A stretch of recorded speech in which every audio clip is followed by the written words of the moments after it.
বাবা আমার পোলা এসে ঢাকা থেকে, তার কিছু খাওয়ানো লাগবো, আমার কিছু মাসের বেতন দিয়ে দেন।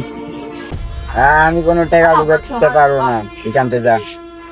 স্যার আপনার আল্লাহ দোয়াই লাগে স্যার, আমারে বাজার করতে হইব স্যার, আমার মাসিক বেতনটা দিয়ে দেন স্যার।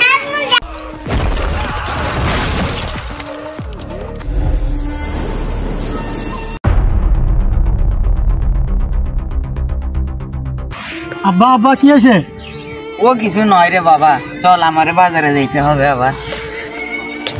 আপনি কি আমার বাবার মারছেন?